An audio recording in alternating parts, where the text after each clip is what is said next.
Now it's MoneyWise with the MoneyWise Guys on KERN Radio Newstalk 1180 with Bakersfield's financial professionals.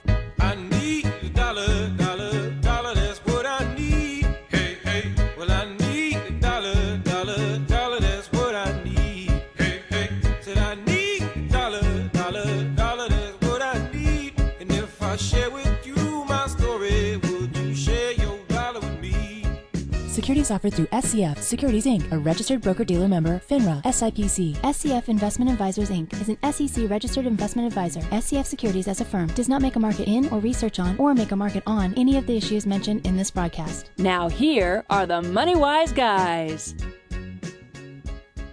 That's right, we're back. Time is 11:06. We're live. I'm Garrow Ellis. I'm sitting here with David Anderson as well as Kyle Jones from the law offices of Kyle Jones. Before we get to our fantastic guest, make sure you stay tuned in for this. I'll throw out the market numbers right now.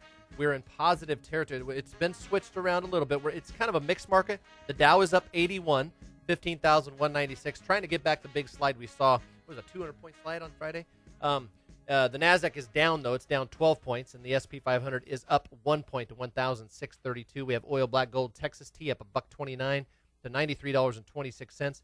10-year bond yield ticking down in yield, meaning they're buying into the 10-year bond. It's a 2.12. Then we have hillbilly gold. That's silver. Silver's up 54 cents, 2.4% to $22.78. Then we have precious gold up $19.43, a 1.4% advance to $1,411, almost $412. Back to you, Dave. Good stuff. We're really excited to have our guest on the program, Mr. Martin Davidoff. He's a nationally known tax attorney, lawyer, and accounting expert, nationally recognized as one of the country's leading experts in IRS representation matters. He specialized in tax controversy work, IRS problems resolution. Whoever has IRS problems? Nobody, right? Individual and corporate taxation, income tax research and planning, S-corps, business startups, and business consulting for over 30 years. Right now, he's joining us on the MoneyWise program. Mr. Davidoff, how are you doing today, sir? I'm doing great today, gentlemen. We're very, very excited to have you on the program. We want to talk about these tax-free internet sales going away. The Senate has okayed a bill that forces internet companies to collect state sales tax on all online purchases. What? How is this going to work? Well, about 10 years ago, New Jersey joined, I'm from New Jersey, joined a consortium of about 15, 20 states that would have these companies file one tax return to cover the 15 or 20 states. And it's called streamlined sales tax processing, and they're trying to push it out throughout the land. And by doing that, this would not be so burdensome upon the smaller of the companies doing this. And remember, the minimum sales required to do these sales is $1 million. So we're not talking very small mom and pops, but you are talking some of them. So what you're saying is anyone making under $1 million doesn't have to report. Anybody having sales under $1 million doesn't have to report to states where they don't have what is defined as nexus. Some contact, have a location or people in that state. Now, this is not a new tax, correct?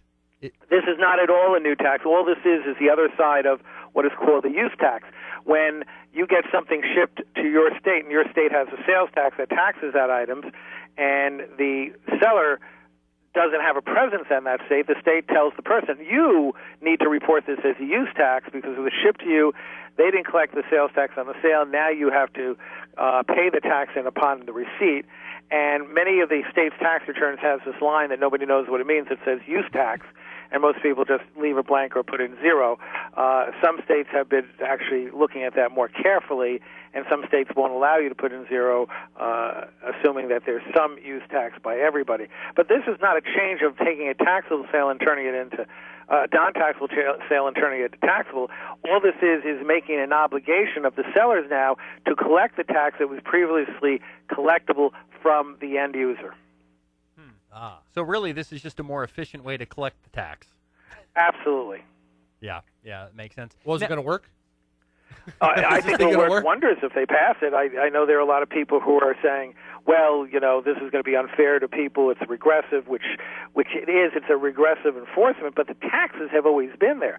The states have the ability to say, no, we don't want to charge such a high tax. All Congress is doing is say, look, this is an electronic world. We're going to face that reality that people are doing business and selling to people in various states, and we're just going to make it easier and more efficient. And in effect, this is not a new tax. It's not like a federal tax of 1% on all internet sales. Who knows? That could be somebody's future proposal. But this is just saying, okay, states, we're going to give you jurisdiction to enforce the tax collections by people out of state if they have more than $1 million in sales overall. Now, I've known that there have been a few online retailers that have, some support this, some don't. Amazon was a company that initially didn't support it, and now they do. Why did they flip-flop on this? They flip-flop because in order to improve delivery times, they now have nexus with more states. So they and companies like Walmart now support this internet sales tax, as they're calling it, and because right now they have to pay it anyway.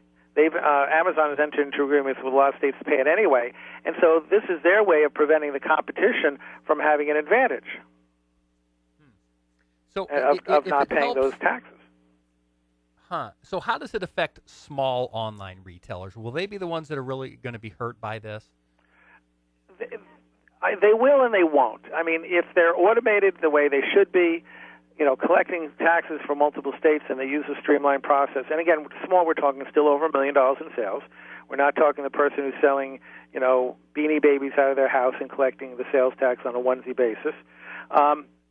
You're basically looking at, these $1 to $10 million retailers who are going to have to put a little bit more money into automation, may have to file in more states than they currently do, the states that don't have the streamline, and they're going to have to change their system. So, yes, it's going to affect the smaller retailers, and if they weren't paying any sales taxes because they weren't the target, now they're going to be in the position of having to collect and pay sales taxes. Well, And for some of this, it's going to be a godsend because here's the thing. Some of these companies will go years and years and years and not collect sales tax, not file, not register, even in their home state. Now that they're required to collect them, they'll be less subject to audits that will go back 15 years. Now, with wow, and the increase that we've seen in revenue on internet sales over the last couple years, or even 6 years, it's been pretty phenomenal. Didn't they just surpass $1 trillion in internet sales last year? I think you guys know that more than I do, and I think you're right. Oh, okay. That's exactly the number I've heard. Well, I mean, the whole idea is as you hit $1 trillion, I think it was like 1.3 trillion is expected to do worldwide this year. And you think of the increase, that's a lot of tax dollars. Right. Yeah, it's a lot of That's money. just And a what's comment. happening is, again, this is not a new tax. This is just making the tax collectible by the states. And the federal government is saying, listen, we're going to give you the right to go collect that tax. So on the surface, how you explain it, it seems like this should not be a controversial law. What's the most controversial aspect of this internet sales tax? The most Or is there controversial one? aspect is people see it as a new tax because before they were able to collect, order the materials online, order the books online, order whatever they're ordering online, not pay the tax, and the states didn't have the wherewithal to go collect, $50 from Johnny and $100 from Susie and $75 from Abraham. They didn't have the wherewithal to go collect this money from the little people. Now they have, acting as collectors, they're having the businesses. Well, that's just like how all businesses. When I go to the gas station's collecting the tax for the state and the federal. When I go to the local hotel, they're collecting the tax for the state and the federal and sometimes the county and the local. So all you're doing is turning internet sellers into having the obligation that every one of the other businesses that are bricks and mortar have had for centuries. Yeah, that makes sense. Well, hey, we're going to take a quick break. When we come back, I want to talk to you a little bit about Apple. And they've been big in the news right now about their tax strategies. I want to get your perspective on that. We'll talk about much more here on the MoneyWise program. Joined right now by Martin Davidoff, nationally known tax attorney, lawyer, and accounting expert. You can check out the website at taxattorneycpa.com. We are the MoneyWise guys. If you have any questions for us or our guest, Give us a call, 842-5376. That's 842-KERN. We'll be right back. The Hannitization of America. It's the Sean Hannity Show, weekdays at noon. Now more of MoneyWise On KERN Radio, News Talk 1180. KERNradio.com. Bakersfield's right choice.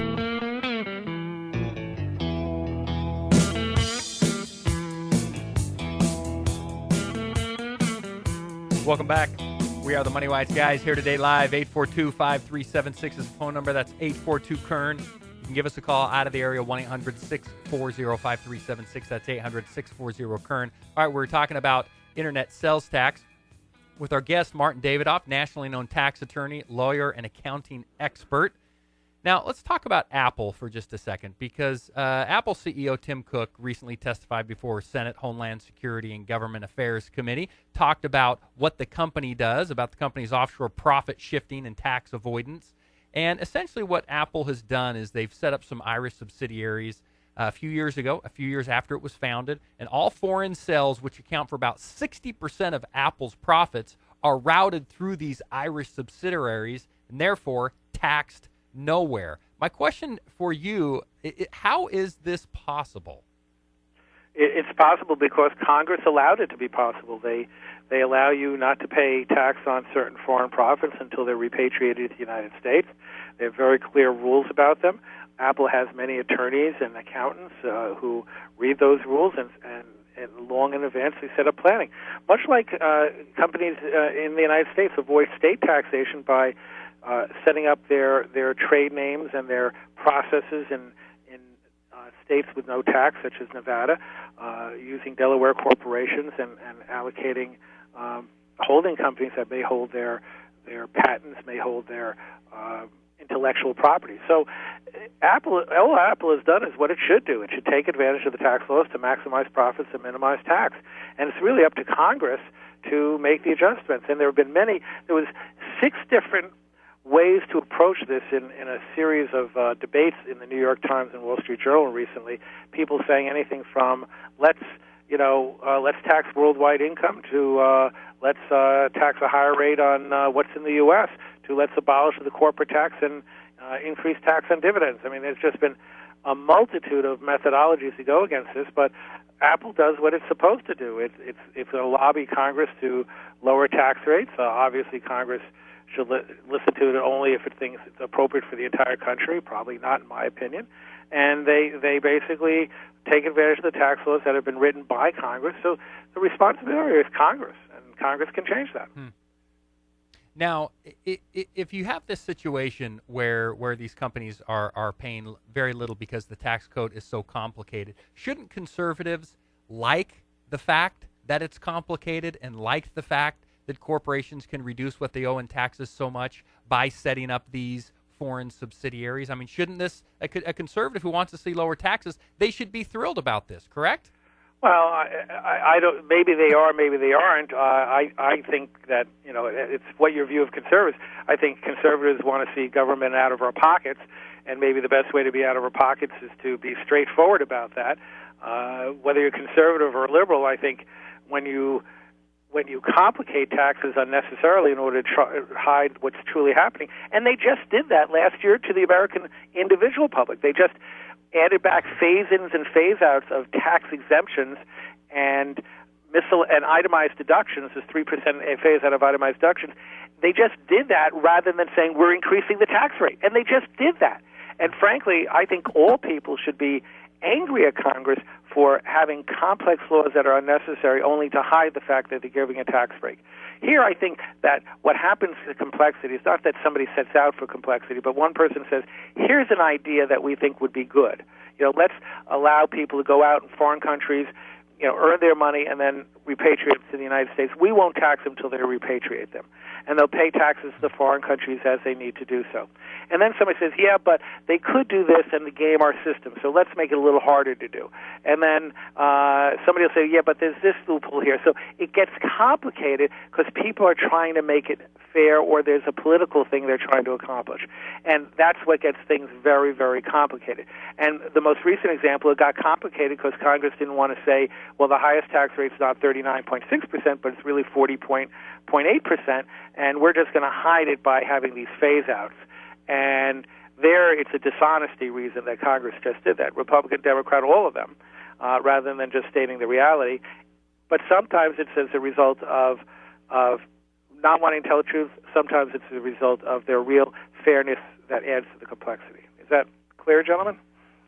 Yeah, absolutely, very clear. You did a great job, and I agree with you with Apple. It's not only them. I think the committee themselves, they went to look for the strategies of Microsoft and Hewlett Packard, and then went on to Apple. And they're not the only ones that are doing this IP offshoring, if you will. But it's really the issue is now is trying to, when you get that money back into the United States, repatriate it. They're taxed at 35%, let's say. So and that do you discourages see any them hints from repatriating the money. Yeah, and do you see any hint? I mean, you're in the know. You've testified in front of Congress before. Is there any talk of them possibly reducing that? I know we've talked about it before, but nothing as of late. I think on this area, everything's on the table, and I think anything and everything can happen here. I think there could be a significant reform.